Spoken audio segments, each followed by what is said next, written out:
J'ai cru que tu n'allais pas venir. Tu aimes la vérité. Dis à ton voisin, tu aimes la vérité, hein? Tu aimes la vérité. Voisin, tu aimes la vérité. Amen. Il y a des endroits, quand tu dis la vérité, ils ne reviennent pas. Mais tu es encore là. Je suis très encouragé. Est-ce que je peux parler librement ce soir? Merci encore au pasteur Ken et au pasteur Nathalie. Merci beaucoup pour l'invitation et pour l'honneur que vous me faites de m'associer à ce programme. Merci à l'apôtre Axel qui a donné ce message sur le zèle de la mort. Que Dieu vous comble de grâce. Et merci encore à maman Esther pour sa présence à côté de moi. God bless you so much. It's my teacher in English. My English is very improved because my teacher live with me. Live with me. Live with me. It's good, eh? Yes. Amen. Nous allons nous tenir debout afin de lire 2 passages de la Bible. Aujourd'hui, je vais encore vous parler de 7 sortes de zèle. Romains 10, versets 1 à 4. Frères, le vœu de mon cœur et ma prière à Dieu pour eux, c'est qu'ils soient sauvés. Je leur rends le témoignage qu'ils ont du zèle pour Dieu, mais sans intelligence. Ne connaissant pas la justice de Dieu et cherchant à établir leur propre justice, ils ne se sont pas soumis à la justice de Dieu, car Christ est la fin de la loi pour la justification de tous ceux qui croient. Philippiens 3, versets 4 à 6. Moi aussi, cependant, j'aurais sujet de mettre ma confiance en la chair. Si quelque autre croit pouvoir se confier en la chair, je le puis bien davantage. Moi, circoncis le 8e jour, de la race d'Israël, de la tribu de Benjamin, hébreu, né d'hébreu, quant à la loi, pharisien, quant au zèle, persécuteur de l'Église, irréprochable à l'égard de la justice, de la loi. Acclamez le Seigneur. Prenez place, s'il vous plaît. Précédemment, n'oubliez pas mon thème, c'est « Élève le niveau de ton zèle ». J'avais défini le zèle comme étant une ardeur intense, une motivation profonde et passionnée qui pousse une personne à accomplir une tâche avec énergie, diligence et dévouement. C'est faire les choses avec enthousiasme et sans paresse. C'est servir avec le cœur, pas seulement avec obligation. C'est être volontaire, persévérant, appliqué et constant. Le zèle est toujours lié à la passion pour Dieu, au désir sincère de bien faire, à un feu intérieur qui pousse à accomplir l'œuvre de Dieu. Le zèle est caractérisé par un engagement profond, par la persévérance, la passion dans le service, le refus de la tiédeur et une motivation pure. À côté du zèle pur, il y a le zèle amer. Le zèle amer est une forme de zèle motivée non par l'amour ou la vérité, mais par la jalousie, l'orgueil, l'amertume, la rivalité, la comparaison. C'est une ardeur intérieure, mais qui est polluée par des mauvaises motivations. On agit certes avec énergie, mais avec des mauvaises raisons. Hier, j'avais parlé du zèle motivé par la peur, du zèle motivé par le non, du zèle motivé par la propre justice, motivé par les émotions, motivé par le groupe motivés par la rivalité et motivés par l'argent. Aujourd'hui encore, cette sorte de zèle qui sont un bas niveau et qui nous exigent de monter plus haut. Je viens de vous lire 2 passages qui parlent du zèle, mais du zèle sans connaissance. J'appelle ce zèle un zèle aveugle. Si quelqu'un est aveugle, il y a des aveugles qui maîtrisent leur handicap et qui peuvent se retrouver et bien faire les choses. Je ne parle pas de ce genre d'aveugles, mais je parle de certains aveugles qui ne maîtrisent pas leur handicap. Et si tu leur demandes de faire un travail, ils peuvent bouger, essayer, mais ils vont casser, ils vont abîmer, ils vont salir parce qu'ils ne voient pas. Lorsque on a le zèle et on n'a pas la connaissance, on est comme un aveugle qui veut beaucoup faire, qui veut nettoyer, déplacer, arranger, contrôler, mais qui ne voit pas. Dans Romains 10, versets 1 à 4, Paul parle des Juifs. Il leur reconnaît un zèle pour Dieu, mais un zèle sans connaissance. Les pharisiens, les sadducéens étaient zélés, mais n'avaient pas la connaissance de la grâce.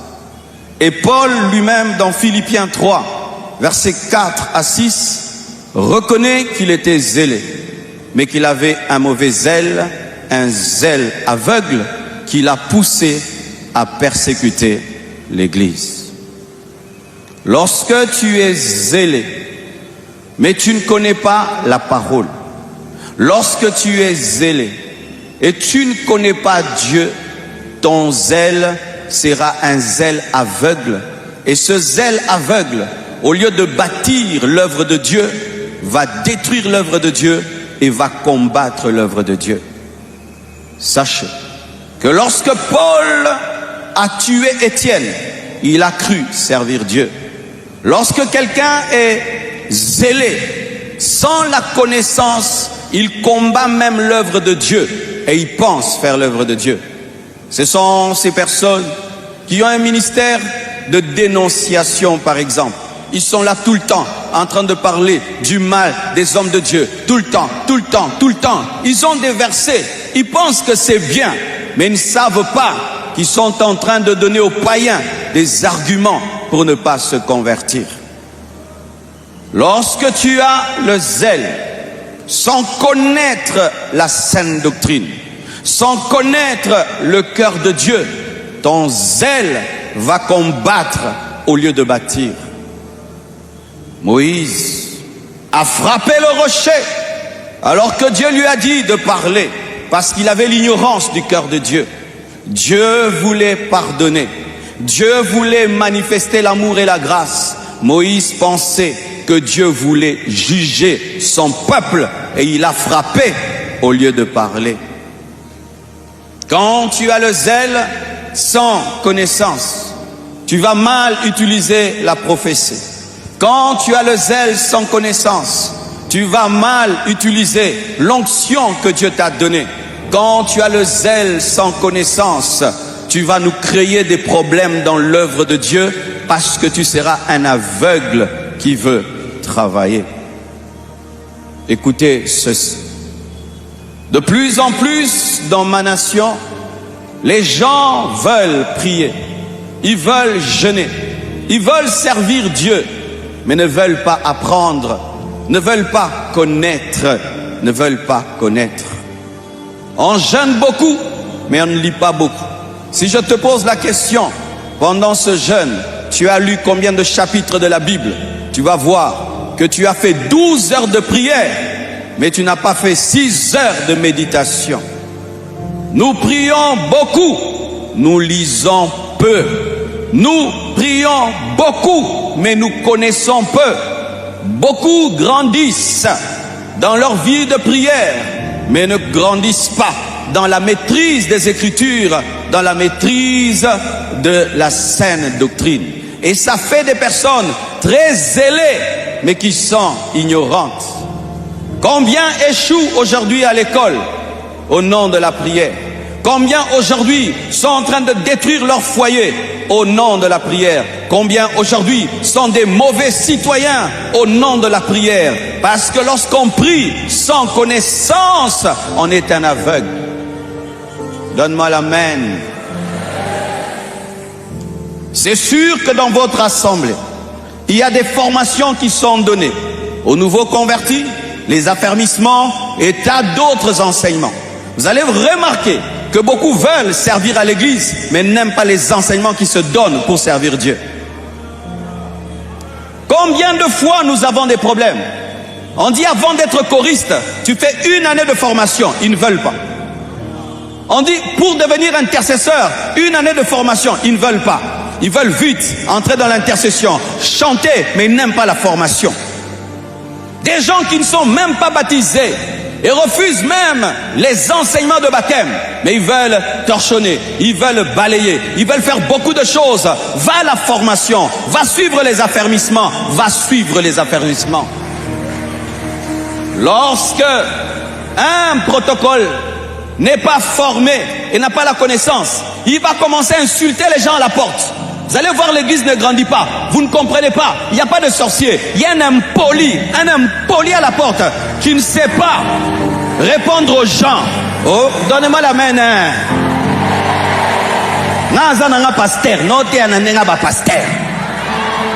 Un impoli à la porte. Il ne sait pas saluer. Il ne sait pas sourire. Il doit aller être formé pour être protocole, mais il ne veut pas. Lui pense qu'il faut vite servir Dieu. Dans cette église, vous ne voulez pas que je puisse servir. Jésus a pris 3 ans avec ses disciples avant de les envoyer. Tu dois d'abord être formé. Tu dois connaître avant d'aller.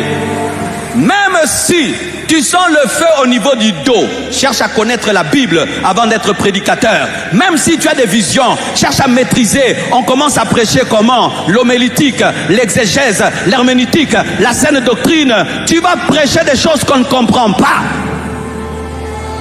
Allez à la formation, allez à la fatade, allez à l'ibétade, allez étudier, allez apprendre. Lisez vos Bibles et lisez des Bibles, lisez des livres qui expliquent la parole. Les gens ont la plupart des temps des livres, des expériences des gens. Non, lisez des livres qui étudient Romains, Thessaloniciens, Corinthiens, la vie de Paul, la vie de David. Maîtrisez la Bible. Tu vas venir chanter des chansons qui ne sont pas bibliques. Oh, Jésus a donné le sang à Satan pour nous racheter. Jésus n'a jamais donné son sang au diable pour nous racheter. Jésus a versé son sang devant Dieu. Mais comme vous voulez chanter sans connaître la Bible, vous chantez des hérésies. Donne-moi la main. Tu veux modérer, tu ne connais pas. Tu veux chanter, tu ne connais pas. Tu veux être protocole, tu ne connais pas.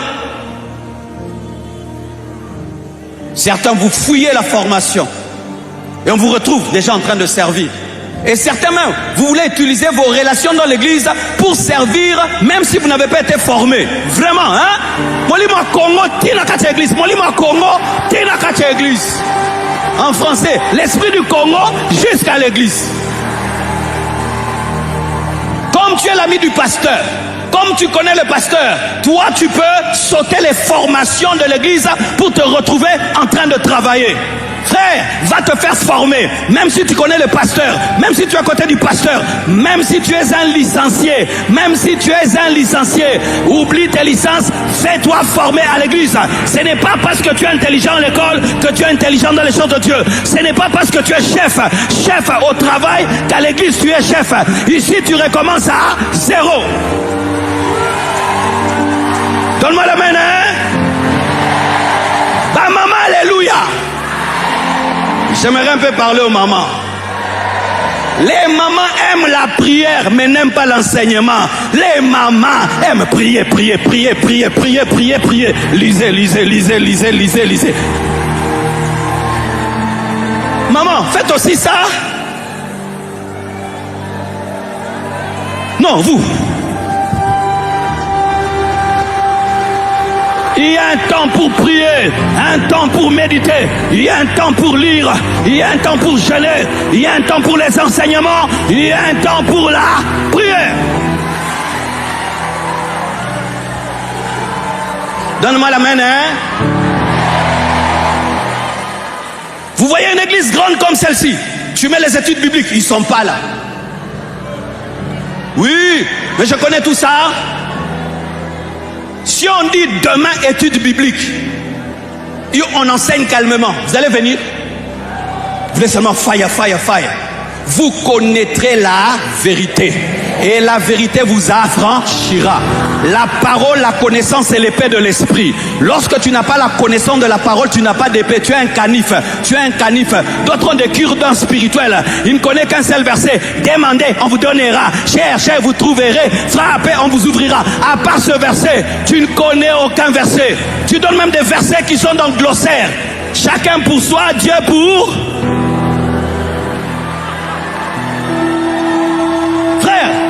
Attention, hein? Chacun pour soi, Dieu pour tous. Et ça là qu'un verset biblique, hein? Louer, c'est prier 2 fois. Ce n'est pas dans la Bible. Louer, c'est prier 2 fois. Ce n'est pas dans la Bible.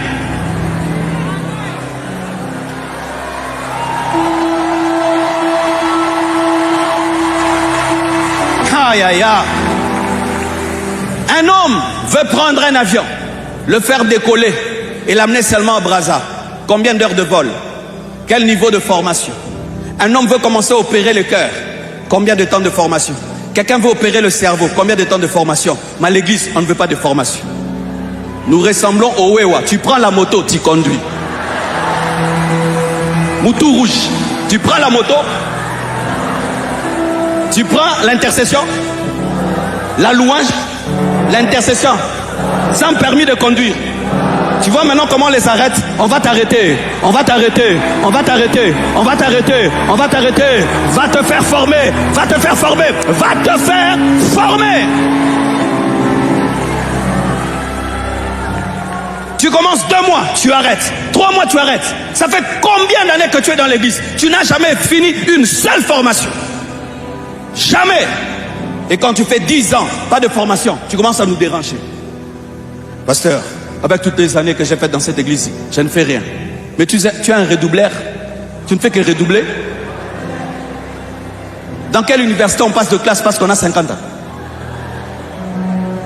Finissez vos baptêmes, vos affermissements. Finissez vos formations. Allez jusqu'au bout. Allez jusqu'au bout. Allez jusqu'au bout. Et lorsque tu vas servir, il y aura le zèle avec la connaissance. Tu sais qu'il y a la grâce. Tu sais qu'il y a la doctrine. Tu sais qu'il y a l'enlèvement. Tu sais qu'il y a la tribulation. Tu sais la marque de la bête. Tu connais toutes ces choses. Et tu ne vas pas finir un jour dans une secte. Quelle honte de voir quelqu'un qui est passé un jour ici. Il disparaît. Tu le trouves dans une secte. On lui a rasé les cheveux. Il porte une robe, il a une canne. Je viens de découvrir la vérité. Pourquoi? Vous priez beaucoup, mais vous ne connaissez pas. Peux-tu faire un débat avec un branamiste? Peux-tu faire un débat avec un témoin de Jéhovah? Peux-tu faire un débat avec un kimagiste? Peux-tu faire un débat avec un musulman? Mais regardez eux, ils ont le zèle avec la connaissance. Ils connaissent leur Coran, ils connaissent leurs livres. Mais nous n'avons pas la connaissance de la Bible. Pourquoi? Beaucoup de prières, peu d'enseignements. Surtout les femmes, vous n'aimez pas la connaissance. Prophétie. Prière. La parole, c'est la plus grande prophétie. C'est la plus grande prophétie.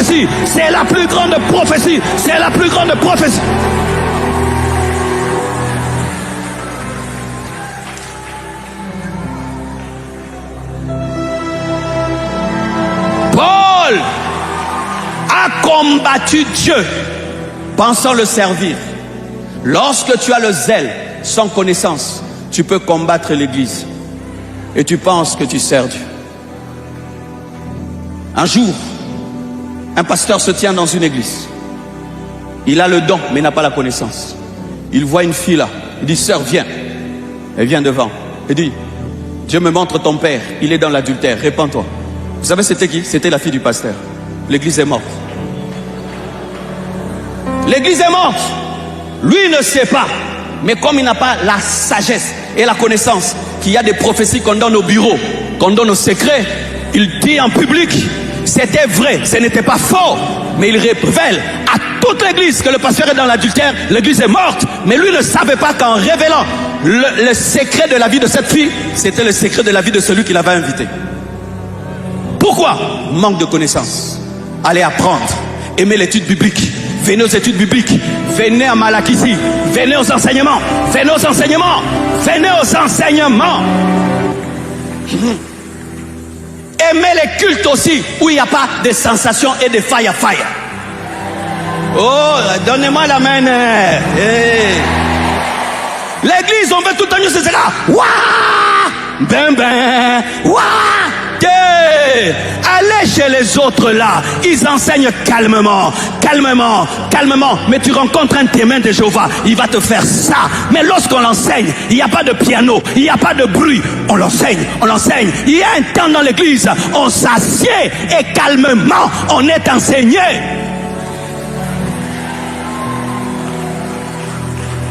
Tous les cultes ne doivent pas être festifs, non. Lorsque vous vous habituez à venir à l'église, tout doit être chaud. Vous êtes en train d'empêcher au docteur d'opérer. Les docteurs aiment que les gens s'assiedent. Les docteurs aiment que les gens écrivent. Les docteurs aiment le calme. Les docteurs aiment enseigner comme à l'école, mais à l'église. Il y a aussi de telles onctions. Il y a aussi de tels appels.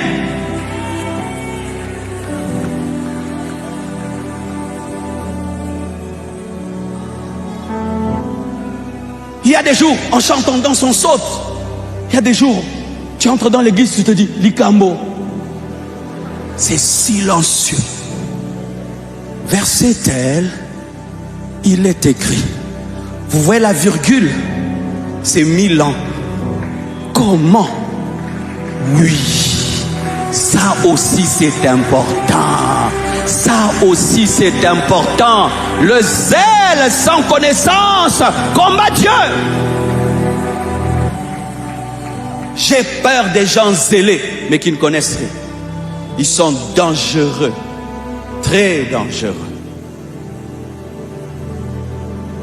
Deuxième zèle, et j'ai testé ce zèle quand on louait, le zèle militaire.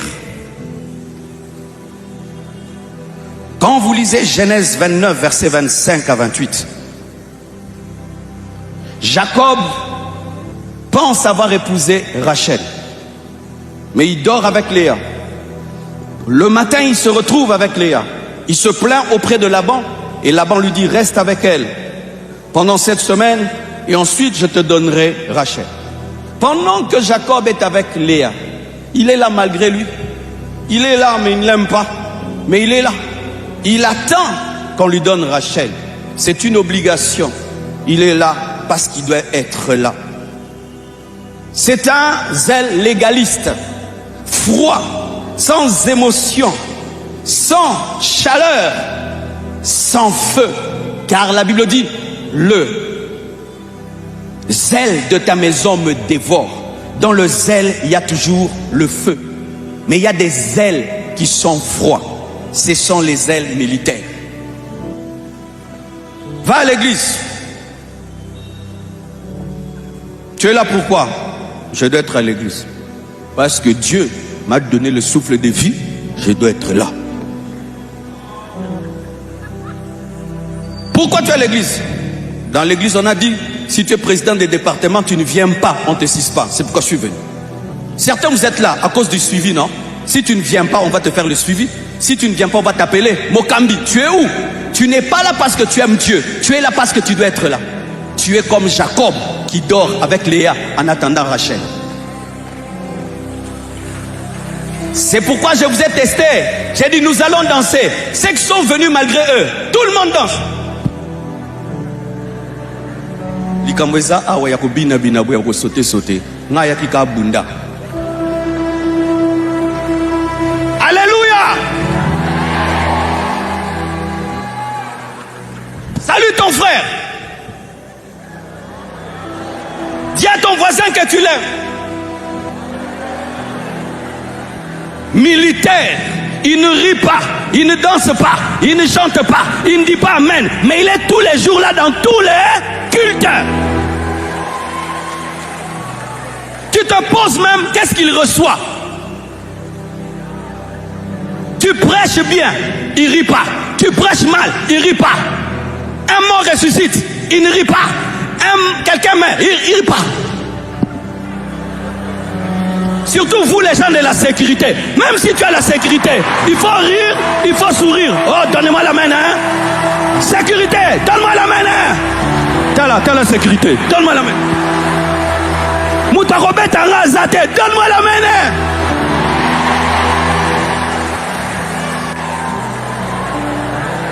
Nous sommes dans l'église de notre Père. Nous sommes dans l'église de notre Père. La vie chrétienne est une romance. Il faut aussi des émotions. Il faut aussi des émotions. Il faut pleurer. Il faut rire. Il faut crier. Ça fait partie de la vie chrétienne.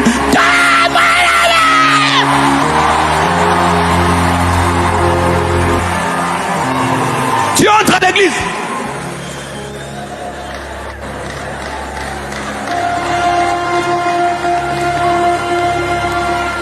Robot, une vie chrétienne froide, pas de passion, comme si on t'a puni. Surtout pour ceux qui ont des parents chrétiens. Soise, au église. Au coquilla.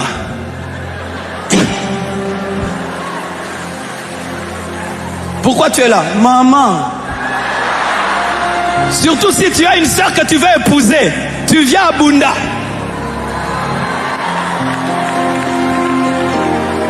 Aime Dieu, manifeste la joie, manifeste des émotions. Tu n'es pas puni. Prie et tu as la joie. Chante, danse. Tiens-toi debout, dis gloire au Seigneur. Même si tu as faim, tiens-toi debout, dis gloire au Seigneur. Tu n'es pas puni, tu n'es pas puni. La vie chrétienne, c'est un bonheur que de servir Dieu. C'est une faveur que de servir Dieu. C'est un privilège que de nous approcher de sa présence. Arrêtez de venir à l'église comme si vous êtes punis. Vous n'êtes pas punis. Donne-moi la main. J'appelle ça la frigidité spirituelle. La frigidité spirituelle.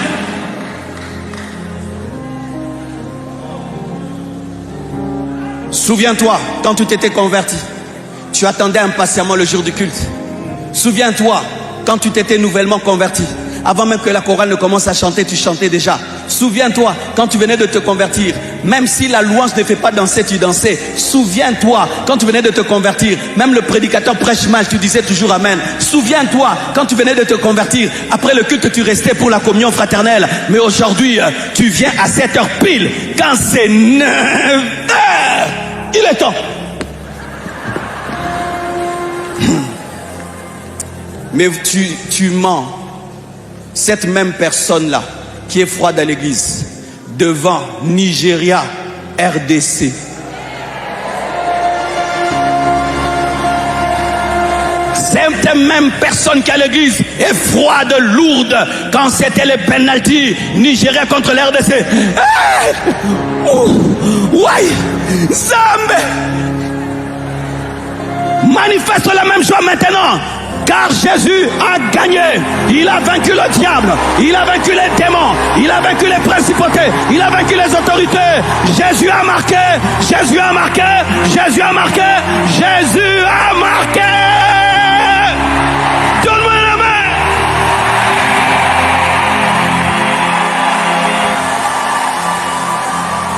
Les mêmes personnes qui ne pleurent jamais pleurent même devant un film Titanic. Jacques est mort. Titanic te fait pleurer, mais l'évangile ne te fait pas pleurer. Jésus est mort à la croix. Il a versé son sang pour toi. Il est ressuscité le 3e jour. Il revient bientôt. Dieu est blessé lorsqu'il nous voit avoir de la joie, des émotions devant les films, devant le match, mais qu'on vient dans sa présence, des bétons, des blocs de glace. Souris à ton voisin. Tu vois, même pour sourire, c'est un problème. Est-ce que Makamaro Sekeza place oyo? Moutamoli moi c'est carapamba pambate? Non, même Dieu rit, même Dieu rit, même Dieu rit. Le Saint-Esprit est un esprit de joie. Le Saint-Esprit est un esprit de joie, de joie, de joie.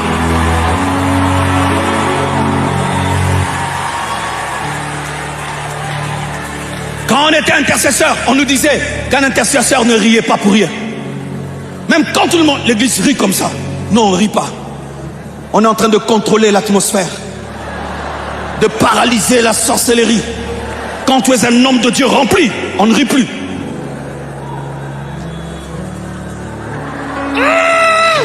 Le même homme de Dieu, lorsqu'il est devant les films, il rit. Lorsqu'il est devant le foot, il saute. Mais quand il y a à l'église,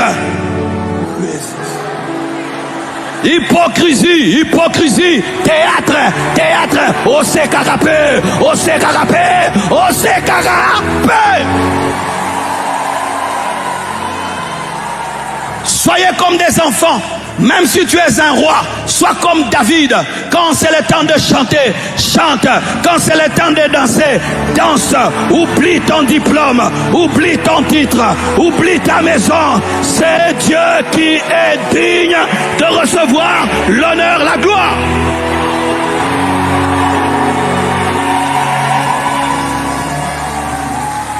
Alléluia.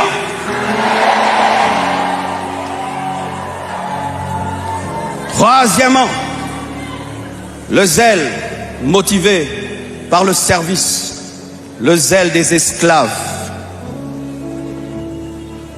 Lorsque tu lis Luc 10, versets 38 à 42, Jésus va dans la maison de Marthe et sa sœur Marie se met à ses pieds en train de l'écouter. Marthe se démène dans la cuisine jusqu'à se plaindre et demander à Jésus: est-ce que ça ne te dérange pas de voir ma sœur qui se tient à tes pieds et qui ne m'aide pas à la cuisine? Jésus lui dira: Marthe, Marthe, tu t'inquiètes pour beaucoup de choses. Marie a choisi la bonne part qui ne lui sera jamais enlevée.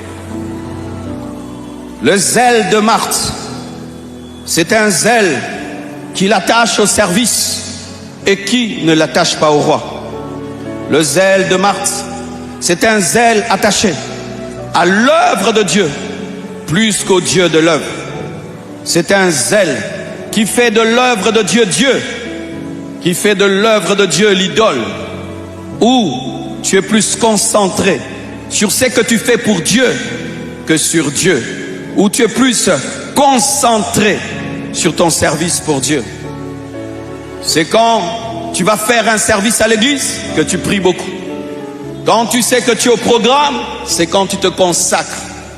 Quand tu n'es pas au programme, tu ne te consacres pas. Quand tu as un service à l'église, là tu vas à l'église. Quand tu n'as pas un service à l'église, tu ne vas pas à l'église.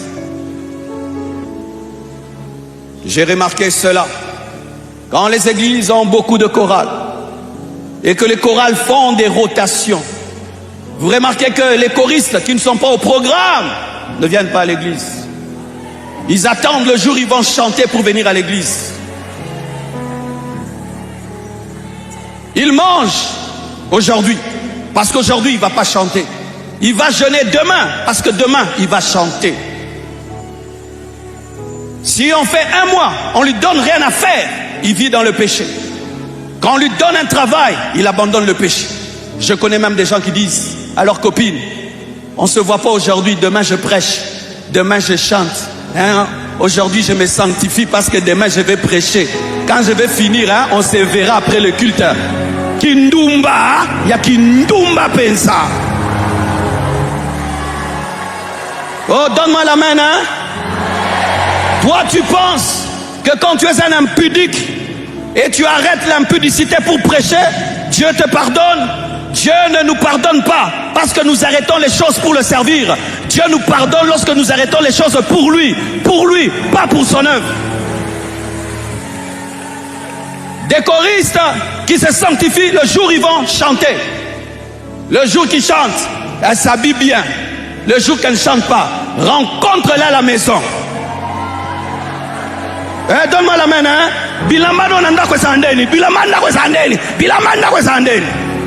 Les habits de la maison.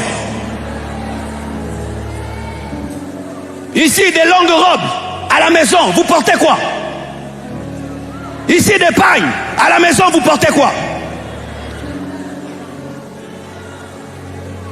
Quand tu es au programme, là tu es pudique. Quand tu n'es pas au programme, tu es impudique. Quand tu es au programme, tu pries. Si tu n'es pas programmé, tu ne pries pas.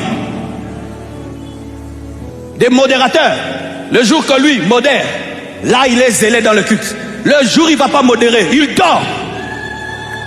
Oh, je connais ce que je dis. Il dort. Son culte à lui doit être chaud. Le culte de l'autre, il dort. Dieu devient Dieu parce que lui modère. Dieu devient Dieu parce que lui prêche. C'est quand tu médites la Bible seulement pour prêcher, ou tu ne médites pas la Bible pour toi-même, ou tu pries pour servir, mais tu ne pries pas par intimité, ou tu te sanctifies parce que demain tu as quelque chose à faire pour Dieu, mais pas parce que tu aimes Dieu. Et ces personnes, sans l'œuvre de Dieu, elles sont mortes. Si elle va en vacances, elle pêche en vacances. Quand tu vas dans un endroit ou dans une église où tu es nouveau, on ne te connaît pas, on ne te donne pas de responsabilité, quelle vie tu mènes? D'autres même réclament, donnez-moi vite quelque chose à faire, je vais abandonner Dieu. Donnez-moi vite quelque chose à faire, je vais abandonner Dieu. Il faut qu'on lui donne une responsabilité pour qu'il n'abandonne pas Dieu. Pourquoi? Parce que c'est un esclave.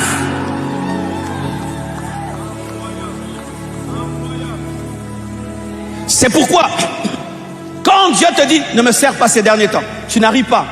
Parce que toi, pour rester vivant, tu dois servir Dieu.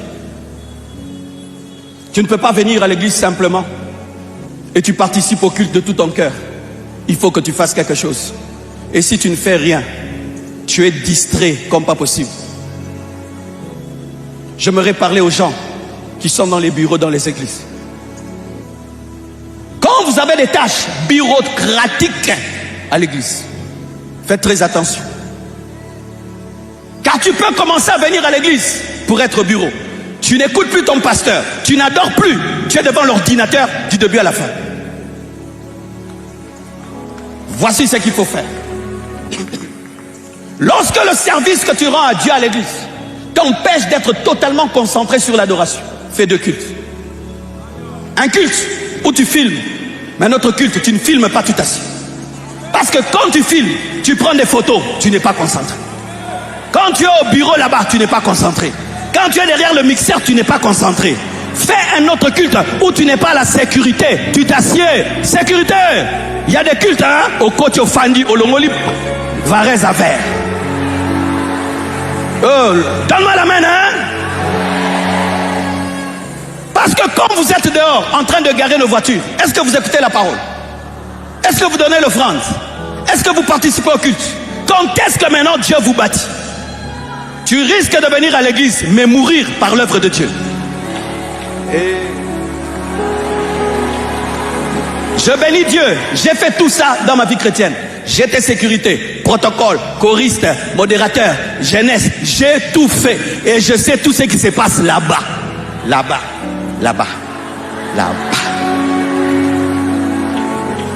Je sais que les choristes aiment beaucoup répéter, mais ils n'aiment pas prier. Je sais. Je sais. Les choristes aiment beaucoup chanter, mais ils n'aiment pas les temps de prière. Ils peuvent faire 4 heures du temps en train de répéter une chanson, mais ils ne prient pas. Mais ils veulent que quand ils vont monter, c'est qu'il y ait l'onction. Comment? Ce ne sont pas les voix qui libèrent la puissance, c'est la prière.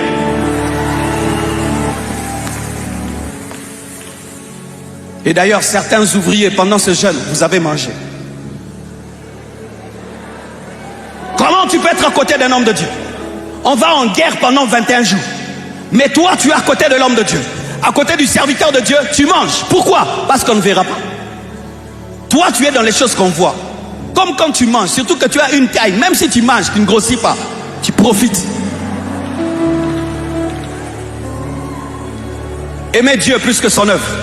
Aimez Dieu plus que son œuvre. Aimez Dieu plus que son œuvre. Aimez Dieu plus que son œuvre.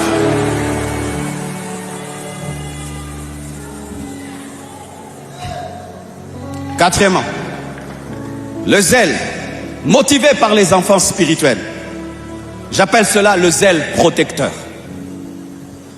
La Bible dit,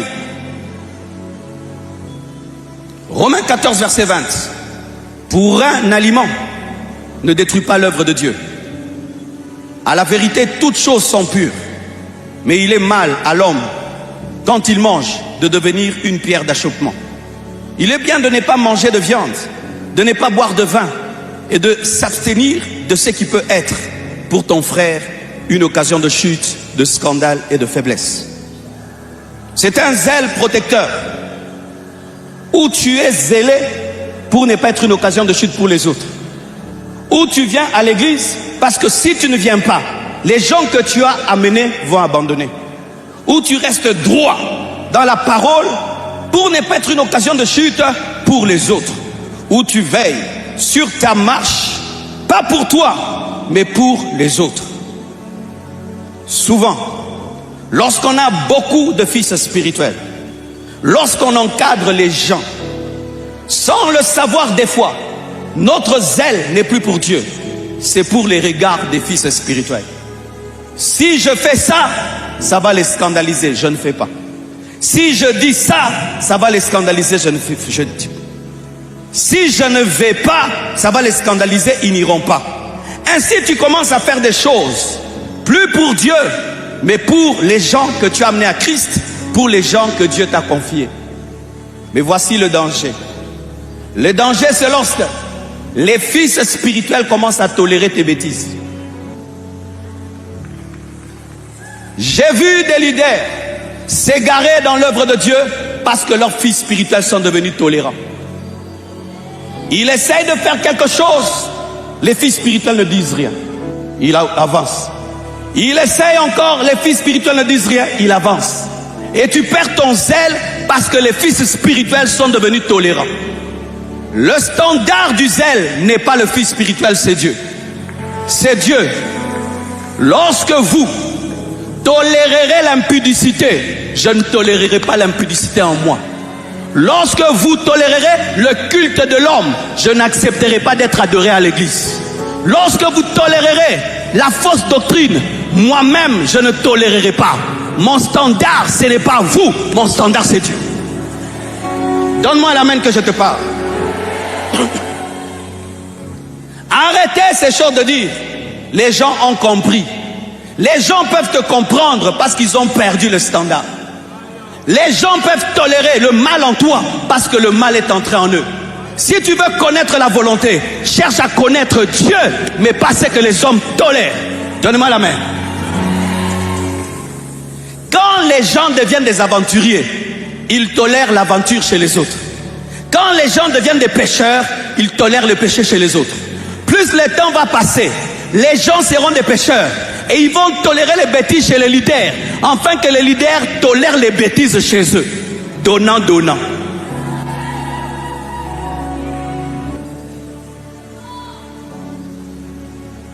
Le groupe que tu avais autour de toi, qui était exigeant avec toi, a commencé à tolérer des choses. Toi aussi tu as commencé à tolérer. Pourquoi?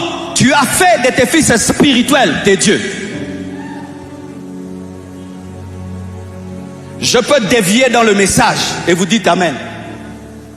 C'est comme vous voyez des pasteurs qui commencent à prêcher des fausses doctrines. L'église crie et lui pense qu'il est dans la volonté de Dieu parce que l'église dit amen. L'église peut dire amen parce que l'église s'est égarée. Le baromètre n'est pas vos amens.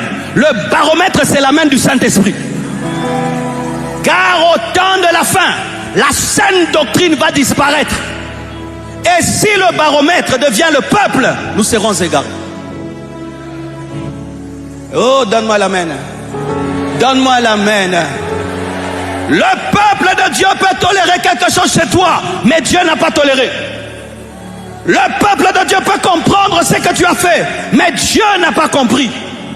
Le peuple de Dieu peut tolérer que tu perdes ton zèle, mais Dieu n'a pas perdu. Ne faites pas de vos fils et des gens que vous côtoyez le baromètre de votre zèle. C'est le Saint-Esprit qui est le baromètre. Cinquièmement, le zèle motivé par les modèles spirituels. Acte 5, versets 1 à 4, nous parle d'Ananias et Saphira. Comment Saphira s'est-elle laissée tromper? Parce que son modèle, c'était Ananias.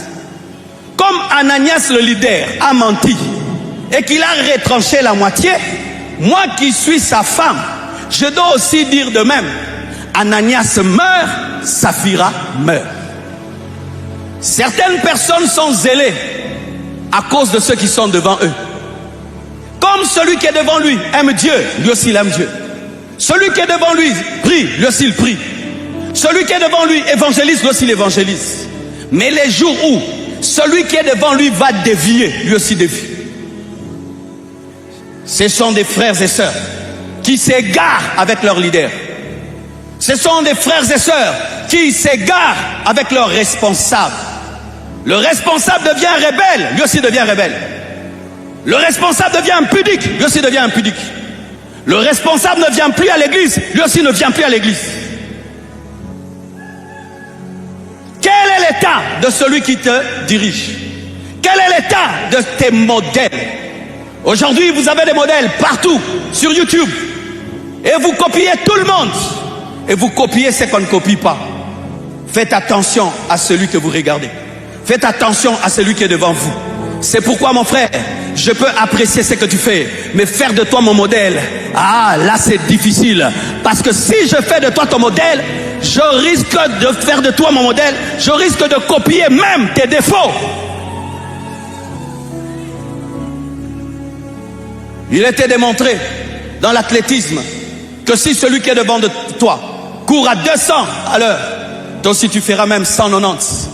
Mais s'il va lentement, tu vas rouler lentement pensant que tu le roules vite. Choisissez bien ceux qui sont devant vous. Lorsque tu entres dans un département, j'aime un jour, une de mes filles m'a dit, pasteur, je veux quitter ce département. Pourquoi? Je ne grandis plus. Je suis venu dans ce département grandir, mais je ne grandis pas, je veux quitter. Je t'acclame, que Dieu te bénisse. Quittez les départements où on perd le temps à critiquer les gens, critiquer l'église, parler du mal des gens. Quittez de tels départements.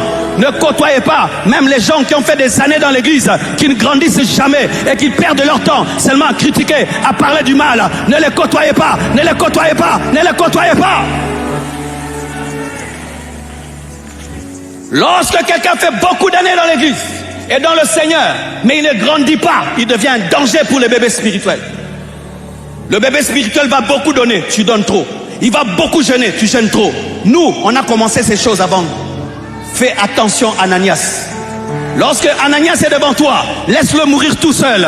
Dieu va te donner un autre mari. Laisse Ananias mourir tout seul. Saphira, ne meurs pas avec Ananias. C'est ce que Abigail a fait. Son mari, le leader, Nabal, n'aimait pas Dieu, n'avait pas le zèle pour Dieu. Abigail n'a pas suivi son mari. C'était un mauvais leader. Elle n'a pas suivi le mauvais leader. Le leader parfait, c'est Jésus. Le jour que je dévie, ne me suivez pas. Le jour que je dévie, ne me suivez pas. Le jour où je prêche une parole qui n'est pas la parole, ne l'écoutez pas. Le jour que j'écris un livre qui n'est pas biblique, ne l'achetez pas, ne le lisez pas. Le jour que j'amène des doctrines des démons, ne dites pas amen.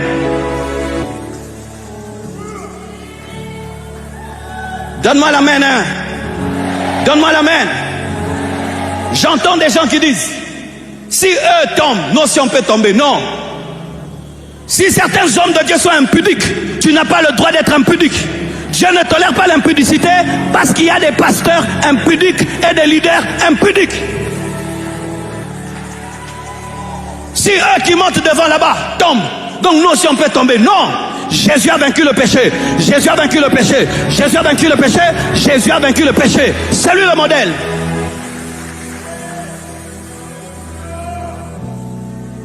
commencez à voir des chrétiens mondains, charnels, dans leur coiffure, dans leur habillement, dans leur accoutrement. Pourquoi?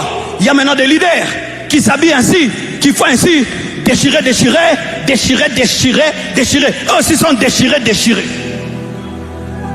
Pourquoi? C'est la nouvelle génération. Il faut être déchiré pour les gagner. Ah bon? Il faut devenir fou pour gagner les fous, quoi. C'est Jésus le modèle. C'est Jésus le modèle. C'est Jésus le modèle. Si je suis Jésus, tu me suis. Mais si j'arrête de suivre Jésus, ne me suis pas.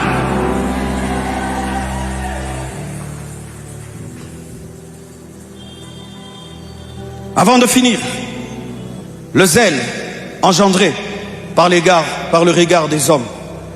J'appelle cela le zèle des pharisiens. Ils donnent pour être vus. Matthieu 6, verset 6. Gardez-vous de pratiquer votre justice devant les hommes pour être vus. C'est un zèle qui a besoin du regard des hommes. Si personne ne voit, ce zèle ne se manifeste pas. Je crois que quelqu'un a prêché ça ici. C'était qui? Un prédicateur a prêché ça ici. C'était qui? Eh, Bobo Sani. Pasteur, toi qui as prêché ça, pitié. C'était qui? Hein? Acclamez le Seigneur. C'est un zèle qui a besoin de la caméra. C'est un zèle qui a besoin des acclamations. S'il n'y a personne, tu pries normalement. S'il y a seulement quelqu'un, s'il y a personne, quand il n'y a personne, tu ne donnes pas aux pauvres. Mais s'il y a une caméra, tu montres comment tu vas dans l'orphelinat et tu vas donner des poulets, des cartons. Mais s'il n'y a pas de photographe, il n'y a pas de caméra, tu ne donnes pas. Ce zèle a tellement grandi dans l'église à cause des caméras, à cause des appareils photo. Quand l'adoration atteint son point le plus élevé, nous prenons tous nos téléphones.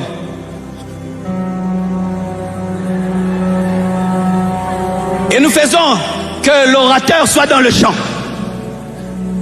Et Zoïnda, Forawa.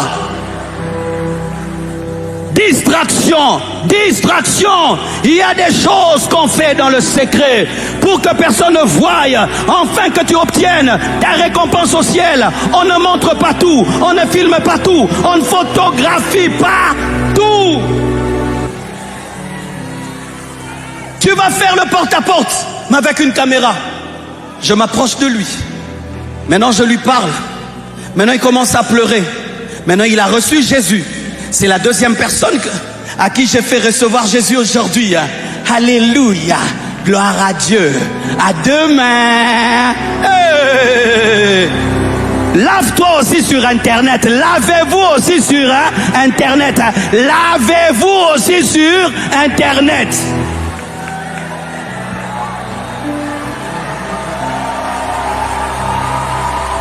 Un peuple qui ne fait plus rien sans cacher. Je sors de la maison. Je viens d'entrer dans la voiture. Je suis dans les embouteillages. Maintenant, j'entre à Bunda. Voici mon voisin. Pasteur Marcelo a commencé les bordures. Éteignez vos téléphones. Priez. Soyez concentrés. Éteignez vos téléphones. Éteignez vos téléphones. Éteignez vos téléphones. Je vous dis, heureusement qu'au jour où Moïse a divisé en deux la mer rouge, il n'y avait pas de téléphone. S'il y avait des téléphones, ce sera en mode selfie.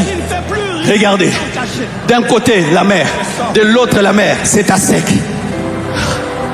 Regardez un requin qui est bloqué, là-bas un tilapia.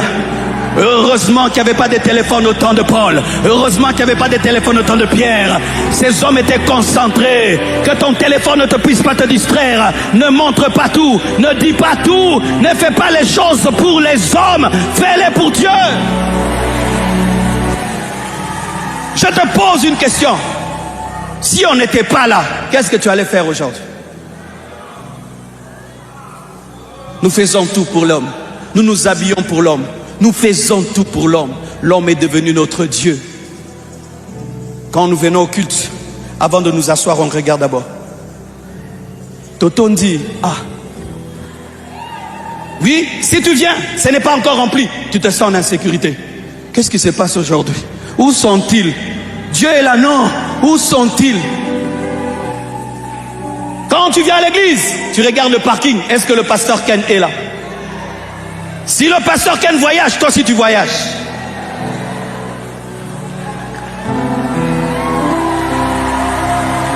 Quand le pasteur est là, vous êtes zélés. Tout est ordonné. Le culte commence à temps. Tout se fait bien. Quand il n'est pas là, désordre total. Votre Dieu, c'est Jésus. Ce n'est pas l'homme. Votre Dieu, c'est Jésus. Ce n'est pas l'homme.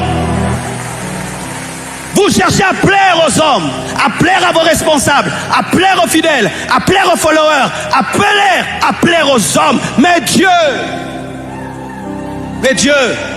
ça si je dis, ça n'aura pas beaucoup de vues. J'enlève. Si ça je dis, pasteur, j'ai fait une étude. Prêche sur l'évangélisation, mais sur YouTube, peu de vues. Parle du diable et des démons, explosion.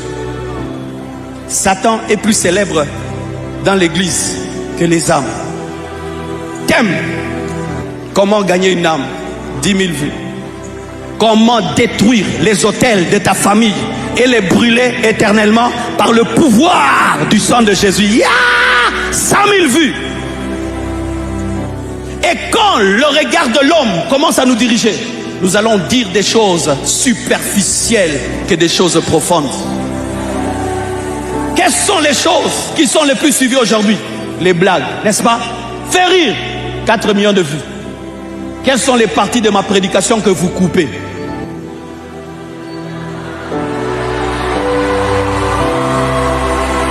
J'ai vu sur TikTok, là où je suis profond, vous n'avez pas coupé. Là où j'ai dit, vous êtes contre Philadelphie parce qu'elle est président. Waouh! C'est ça l'homme aujourd'hui. Et cet homme-là, qui n'aime pas les choses profondes, tu le laisses diriger ta vie, tu seras superficiel. Si vous voulez être profond, oubliez les hommes. Faites tout pour Dieu.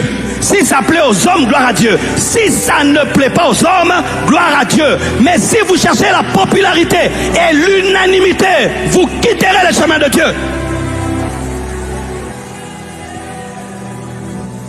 Il y a des choses qu'on fait qu'on ne montre pas. Il y a des choses qu'on fait, on ne dit pas. Et Dieu qui voit dans le secret te le rendra. Alléluia. Dis à ton voisin, nous allons terminer. Le zèle superficiel, je l'appelle le zèle de la femme de Job. Matthieu 13, verset 20. Celui qui a reçu la sémence dans les endroits pierreux, c'est celui qui entend la parole et la reçoit aussi avec joie. Mais il n'a pas de racine en lui-même. Il manque de persistance. Et dès que survient une tribulation ou une persécution à cause de la parole, il y trouve une occasion de chute. Jésus parle de plusieurs sortes de sémences. Et il parle d'une sémence qui porte des fruits rapidement zélés, mais qui, frappée par le soleil, brûle parce qu'elle n'avait pas de profondeur. Lorsque Dieu dit à Satan que Job était l'homme le plus intègre de la terre, Satan a dit, c'est normal qu'il te craigne parce que tu l'as béni et tu l'as protégé. Permets seulement que je le touche et tu verras comment il te maudira. Et Dieu permet à Satan de frapper Job. Job tombe malade, il perd ses biens, il perd ses enfants et sa femme lui dit, maudit Dieu et meurt. Le zèle sans profondeur, c'est un zèle qui a besoin de la joie, qui a besoin de la paix, qui a besoin de la bénédiction et de la protection pour se manifester. C'est ce zèle qui se manifeste quand tu as réussi à l'école et tu viens à l'église. Alléluia! Quand tu as un nouveau boulot, tu vois, on t'a donné un boulot samedi. Tu vois dimanche comment tu es zélé. Qui connaît ça? tu as la joie, la communion fraternelle, embrasser les voisins. Toi, tu as la joie du boulot. Quand tu as un visa, tu sais que demain, tu vas à Paris. Tu connais le culte là, tu sais, demain, je vais à Paris. Comment tu es? Tu connais le zèle quand la sœur t'a dit oui avant le culte. Tu vois comment tu planes. Alléluia. Tu connais ça. Tu connais le zèle. Lorsque ta femme, tu as attendu des années pour qu'elle ait un enfant. Et puis elle te dit, je suis enceinte. Tu connais ce zèle-là. Tu connais ce zèle où le pasteur dit, aujourd'hui, je veux te présenter devant l'église. Je veux dire que tu es devenu tel responsable. Tu connais ça. Et beaucoup ont ce zèle-là. Le zèle de la bénédiction. Le zèle de la protection. Le zèle quand tout va bien. Mais j'aimerais vous dire la vérité. Dans la marche avec Dieu, tu n'auras pas toujours ces choses. Lorsque le malheur a frappé à la porte de Job, la femme de Job a dit, maudit Dieu et meurt. Ce Dieu ne te protège plus. Ce Dieu ne te bénit pas. Tu ne peux plus le servir avec zèle. Maudis-le. Les vrais chrétiens ne sont pas ceux qui servent Dieu quand Dieu les bénit, quand Dieu les élève, quand Dieu donne un enfant, quand Dieu donne un travail, quand Dieu donne un visa, quand Dieu donne un mariage, quand Dieu donne une protection. Ce sont ceux qui le servent en dépit de tout. Ce sont ceux qui le servent même s'ils sont dans un deuil. Hier, un serviteur de Dieu m'appelle. Il me dit, pasteur, ma femme a accouché et l'enfant est mort. Mais que le nom de Dieu soit loué. Ça, c'est le vrai zèle. Lorsque tu as attendu un enfant des années, mais on entend ici un cantique, le Dieu qui donne des enfants, tu continues à danser même si tu n'as pas des enfants. Lorsqu'on te chasse du travail, mais tu viens à l'église et tu loues Dieu. Lorsque ta femme te quitte, tu viens à l'église et tu loues Dieu. Lorsque ton mari te quitte, tu viens à l'église et tu loues Dieu. Lorsque les enfants t'abandonnent, tu viens à l'église et tu loues Dieu. Lorsqu'on te refuse le visa, tu viens à l'église et tu loues Dieu. Lorsque le bailleur te chasse, tu viens à l'église et tu loues Dieu. Lorsque tu échoues à l'école, tu viens à l'église et tu loues Dieu. Lorsque tu avortes, la grossesse est partie, tu pleures mais tu loues Dieu. Soyez des tels hommes qui sont capables d'aimer Dieu même quand ça fait mal. Même quand ça fait mal. Même quand ça fait mal. Ton fiancé épouse une autre sœur, tu loues Dieu. Tu ne quittes pas l'église. Tu restes dans cette église où on sait que Gaylor a épousé Mamie alors qu'il devait épouser Mamisa. Oh, donne-moi la main. Tu viens à l'église, même si tout le monde sait que celui-ci devait l'épouser, mais il a épousé l'autre. Tu restes à ta place, tu restes à la chorale, tu restes au protocole, tu continues à servir et Dieu t'honorera, et Dieu t'honorera, et Dieu t'honorera. Tout le monde sait dans l'église que tu as 10 ans de mariage sans enfant, mais ça ne touche pas ta joie. Tout le monde sait dans l'église que tu es spirituel, mais personne ne t'épouse. Tu as la quarantaine, 40 ans déjà. Tu es spirituel. À gauche, on se marie, à droite. Yo et osote. Mais tu chantes tous les jours. Ne perds pas ton zèle parce que l'âge avance. Ne perds pas ton zèle parce que l'âge avance. J'aimerais parler à certaines sœurs. Tu as 45 ans. On annonce le mariage, jamais le tien. Et tu commences à perdre la joie. Ne perdez pas la joie. Ne perdez pas la joie. La joie du chrétien ne vient pas du mariage, ne vient pas des enfants, ne vient pas de l'homme, de la femme, vient de Dieu. Si Dieu est là, cela me suffit. Si Dieu est là, cela me suffit. Si Dieu est là, cela me suffit. Et donne-moi la main. Lorsque vous êtes des mangeurs de pain et de poisson, le jour où Jésus va donner le sang et la chair, vous allez fuir. Lorsque vous êtes des mangeurs de pain et de poisson, le jour où la persécution viendra, vous allez fuir. Ou tu es chassé du travail parce que tu as dit non au patron. Tu décides de te sanctifier, on te chasse du travail. Viens adorer Dieu. Ne dis pas Dieu, c'est ça la récompense. Oui, c'est ça la récompense. Va le célébrer en prison, va le louer en prison. Tu es pauvre, tu es venu à pied, tu vas rentrer à pied. Tu n'as même pas l'argent pour manger après le jeûne. Que cela ne te vole pas ta joie. Nous, on a connu ça. Moi, je priais, je jeûne, je n'ai pas l'argent pour manger. Je faisais des croisades, frère. Je n'ai pas la nourriture après la croisade. Je n'ai même pas le pantalon pour prêcher. Le culte prend fin, tout le monde rentre à la maison. Moi, le pasteur, je suis devant l'arrêt, en train d'attendre un taxi et m'asseoir à deux devant. Tu finis le jeûne, tu vas emprunter du pain et du sucre. Mais tu viens à l'église, tu dis que Dieu vous bénisse, que Dieu vous élève, que Dieu fasse de vous des grandes. Mais toi-même, tu n'as même pas 10 $.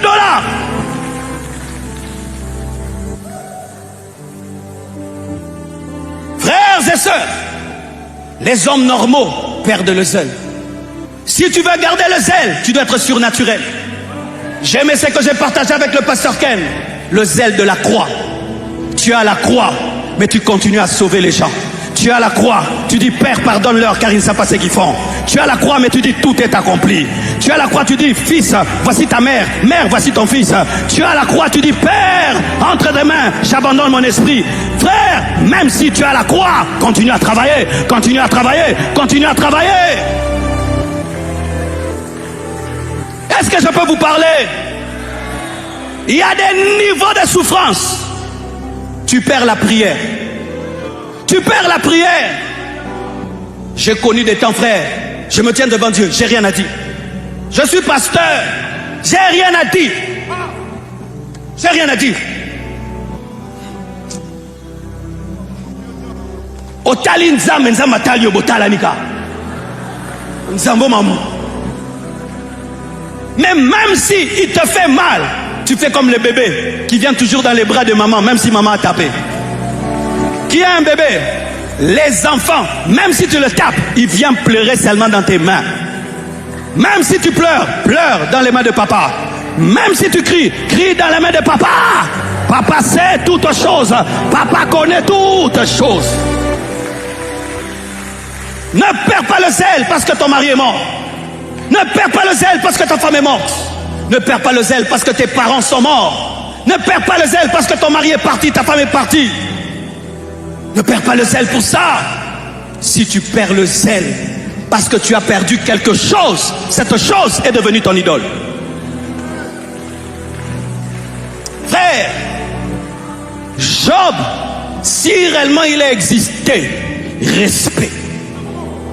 Si Job n'est pas qu'une histoire et que cet homme a vraiment existé,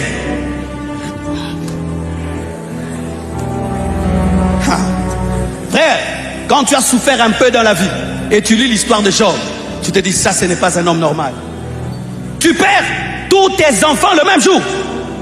Tous tes enfants. Nous parlons, hein. Tous tes enfants le même jour. Toi qui crains Dieu, ressemble à Jesus. Aux la Bible. Pas seulement tes enfants, tout est bien. Pas seulement tes biens, ta santé. Pas seulement ta santé, tes relations. Tu n'as plus rien. Tu n'as que le souffle de vie. Il dit quoi? L'Éternel a donné. L'Éternel a repris.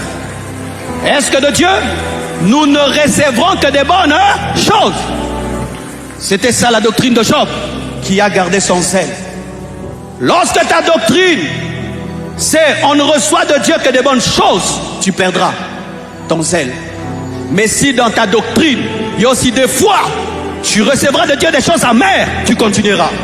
Parce que cette vie nous réserve des surprises avec S majuscule. Vous qui célébrez Dieu parce que tout va bien, un jour, ton adoration sera testée. Vous qui avez la joie parce que tout va bien, un jour, ta louange sera testée.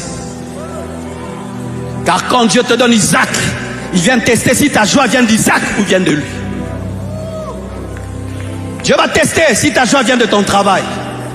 Dieu va tester si ta joie vient de ton élévation. Dieu va tester si ta joie vient de tes enfants.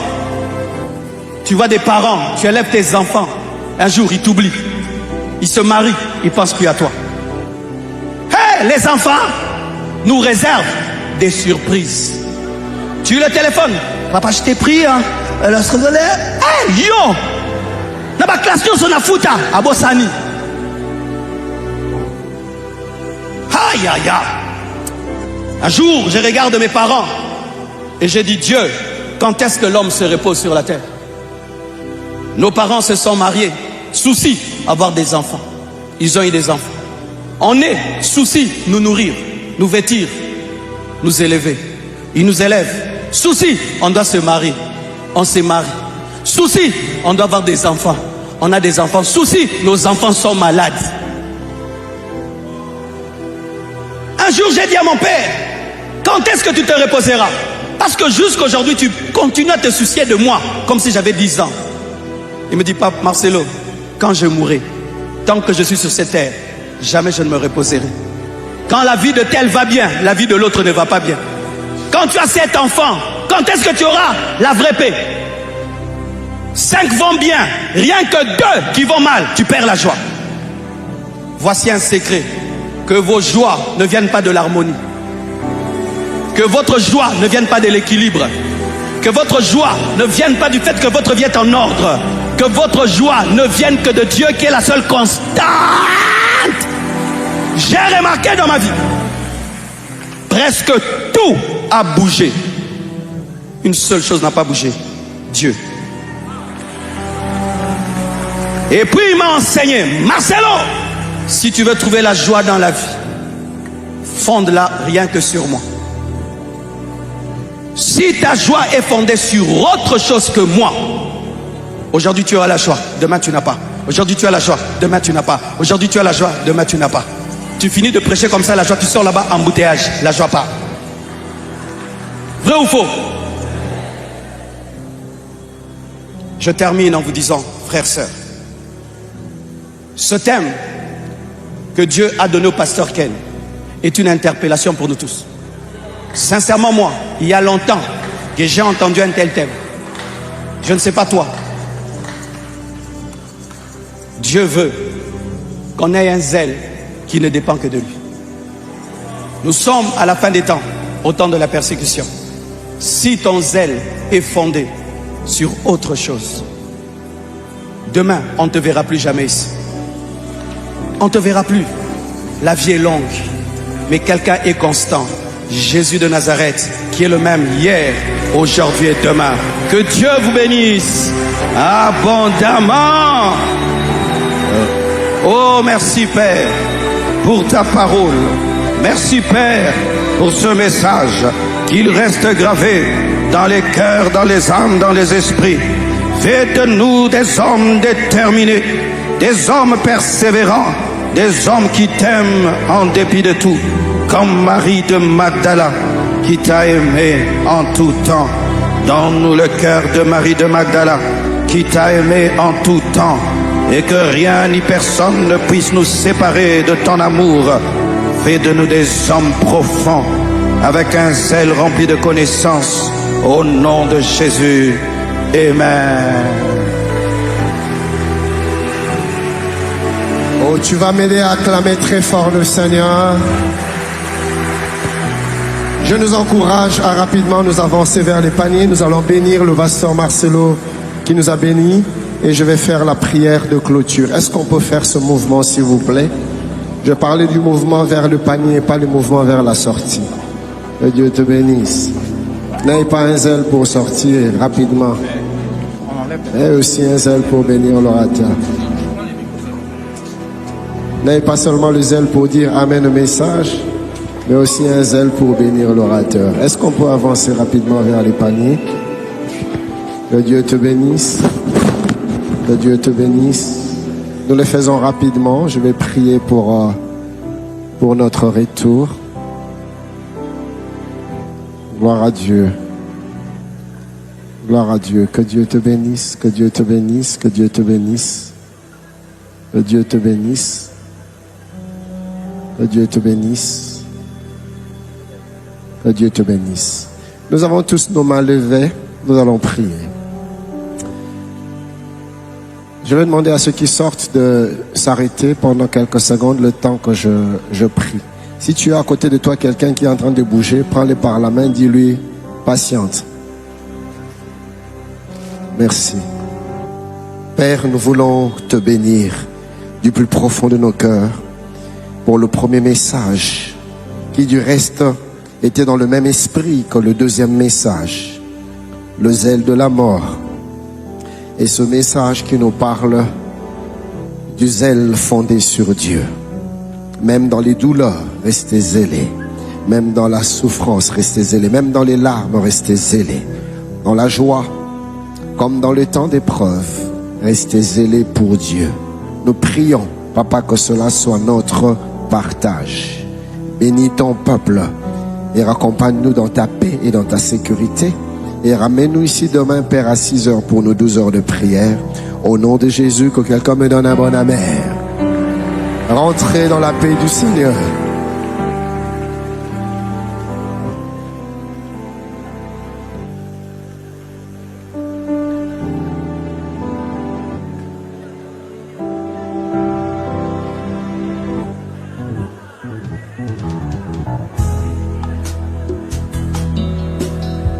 J'aimerais déjà, pendant les plus dans ce message, j'aimerais dire, il n'y a pas que ce qui est sur terre, il y a une éternité. Il y a une éternité. Es-tu prêt à rencontrer ton Dieu? Si la course de ta vie devait s'arrêter à cette heure, est-ce que tu passeras l'éternité avec le Créateur du monde?